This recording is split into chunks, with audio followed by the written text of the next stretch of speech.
यस्तो भयो शिक्षा मन्त्री शुभनाथ श्रेष्ठले जुन राजीनामा दिनुभएको छ मैले फेरि पनि भने पेडागोजी अफ स्प्रेडको लेखक पाउलो फेरेले भन्नुभएको छ कि गुरुहरू भनेको समाजको सबभन्दा अब्बल चेतनाका प्रतिनिधि हुन् होइन कोही त बन्वा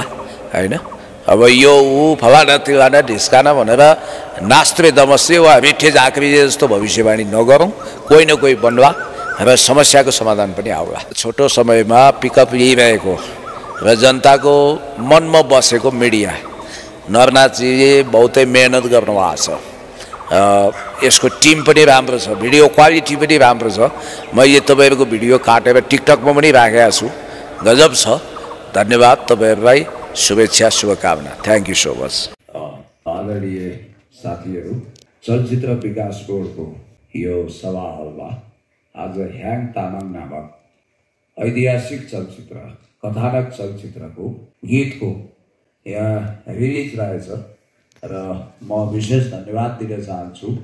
आफैमा गौरवशाली र समृद्ध इतिहास बोकेको तामाङ भाषा साहित्यलाई संस्कृति कलालाई प्रमोट गर्नको निम्ति यहाँ उपस्थित हुनुभएका यस चलचित्रका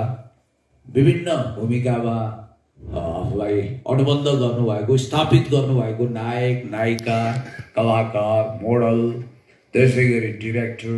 र अन्य महानुभावलाई म धेरै धेरै धन्यवाद दिन चाहन्छु सम्बन्धी मेरो मित्रज्यू पनि तामाङ नै हुनुहुन्छ र दुर्भाग्यवश मलाई केही समय अगाडि आक्रमण भयो अब उहाँले अहिले पश्चाताप गर्नुभएको छ फेरि तामाङ नै पर्नु हो भनेपछि हिरो पनि तामाङ नै भिलेन पनि तामाङ यस्तो पनि हुँदो रहेछ तर मलाई जस्तो लाग्छ म पनि तामाङ बस्ती छेउछाउमै हुर्किएको र मेरो एकजना पारिवारिक नाताको विवाहबारी पनि तामाङसँगै भएको छ फेरि संयोग धेरै छ मैले एसएलसीमा पास आउट गर्ने बेलामा मलाई पढाउने गुरु पनि तामाङ नै हुनुहुन्थ्यो उहाँ हेड सर हुनुहुन्थ्यो म तपाईहरुलाई स्वागत गर्न चाहन्छु र यो एकदमै राम्रो मुभी बनेको छ र यो